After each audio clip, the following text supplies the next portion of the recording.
It's a busy one tonight, so let's get started and welcome my first guest. Vanessa White from the Saturdays, Ainsley Harriott and Christine Hamilton. Welcome. Good to see you.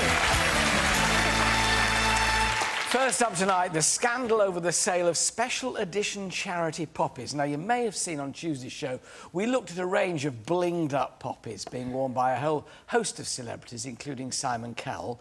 Well, now the Royal British Legion has revealed that internet wheeler dealers have been buying them up and flogging them on eBay. Here we are, the gold-plated Buckley poppy brooches, which the Legion sells for £9.99p, are attracting bids of up to £175. Well, this is outrageous. Vanessa, this must, you know, displease you because the Saturdays have been responsible for launching the appeal this year. Exactly. So it's really upsetting for me and the girls because we're trying to raise £36 million this year. So stuff like that isn't going to help at all. So if you buy them on eBay, why not donate exactly the same amount of money to the Royal British Legion? Then you can do it both ways. What do you think, Christine? Who are these people who are buying them? They should be ashamed of themselves, frankly. But I hope the British Legion will learn from it, and next year they'll produce far more, because people obviously like slightly upmarket poppies. I mean, look at these wonderful ones that your makeup ladies and wardrobe ladies have done. A bit nice, aren't they? People like them. I see. So And let's they're have giving more them of to my guests, but they're not giving them to me. I'll tell you why, nice, because apparently all the guests walk home with them and forget to give them back.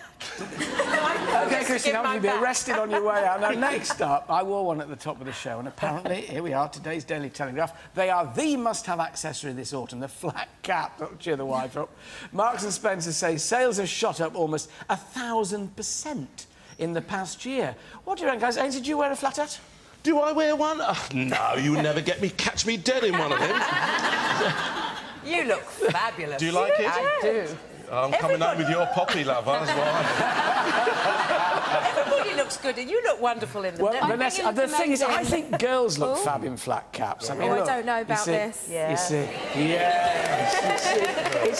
But it was always associated with the working man, wasn't it? Yeah, I think so. And it's, you know, for me, it's imperative because I've got a bald head, and when it gets to when it gets a bit cold, you need to keep the warmth in. Christine, does Neil wear one? Yes, he does, but you say it's associated with the working man. Not in the countryside, it isn't, is it? Everybody wears it in the countryside. Prince Charles wears one. He's hardly a working man, is he? They're very... I think he might dispute that. Not in the sense that you meant it. Yes, exactly. OK? Working class man, I think, is what you meant. That's what you meant, That's what exactly. I meant, yes. No, he works incredibly hard. No, Christine, I don't mind helping digging you out of that hole, that's fine.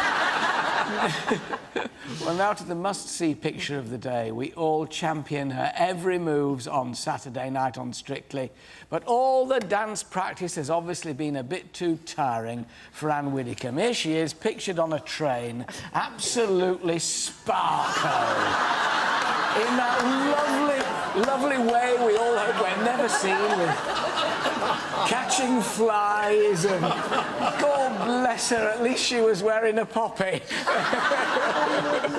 Well, now to the flower that's often associated with petrol stations, the humble carnation. Now, if your fella regularly tips up with a dodgy-looking bunch and a flat cap, a bit like Arthur Daly, don't have a go at him, because apparently he's got good taste. According to a recent report, carnations are making a big comeback. American interior design guru Martha Stewart loves the fact that they can last up to 3 weeks, and designer Oscar de la Renta has put them on a dress in his forthcoming collection. So what is it about the carnation that's making it bloom all over again? Here to tell us more, florist to the stars, Simon Lysett. Good to see you. You're more blinged up than anybody.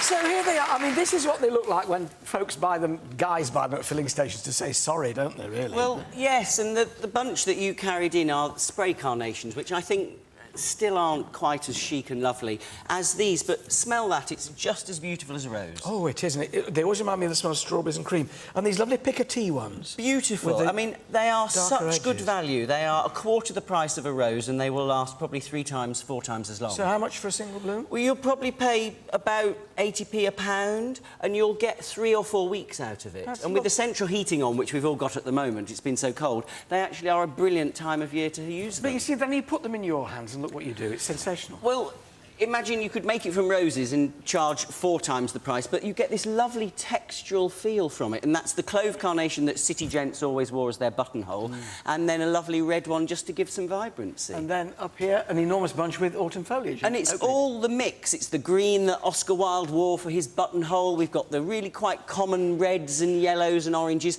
but with some autumn foliages, it echoes the colours of the autumn. Now, nobody could say that that looked naff, could they? And then you get this, if you want to go really mod. If we're going to do, you know, it's bonfire night any minute, so we've got our Catherine wheel made out of them, and it's just a block of flower foam with them spiralled out. So our challenge tonight for our challengees. We each have a quantity of carnations, and you've got to get creative. OK, let's get creative. Joining me in this challenge are Christine Hamilton, Ainsley Harriott and Vanessa White. Here's your equipment. So, we've got to create... What have we got to create? You have a variety of containers. I think you've got about a minute. You've got a whole load of carnations, so just fill your boots, as they say. OK, you have something for bonfire night. 1 minute to create a firework fiesta from carnations, starting now. OK. Right, and the great thing about carnations is they snap. The stems snap quite easily, so it might be quicker to arrange them by snapping. Oh, snapping? Yes. Right, snap. Do you use... You've got wet foam, haven't you, obviously? Yes. Oh. Yes. It takes ages. And a minute? You can always make the flower head larger as well if you just gently then, together with peonies, they're one of the only flowers we can open. Christine, do you do the flowers at home? I used to, but not after this. Ainsley, are you an arranger? Am I a ranger? Yeah, I like to arrange food, obviously, but this, in a minute, that's impossible, isn't it? Kind of tricky, isn't it? But, Vanessa? I love the idea that carnations are coming back, because we did used to just sort of pick them up for the wife when we were a bit drunk going home at midnight. Vanessa, do you ever do it? I don't think I'm very good at this, and I've never done this before, no. Oh, gosh. Got 10 seconds. Oh, 6, 5, 4, 3, 2, 1...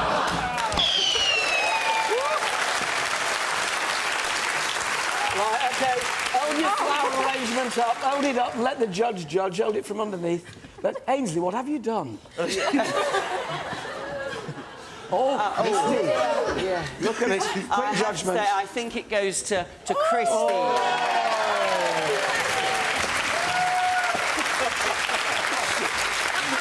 Sorry. Vanessa, Ainsley and Christine will be back a little bit later on, but in the meantime, my thanks to Vanessa White, Ainsley Harriott, Christine Hamilton and, of course, to Simon Lysett.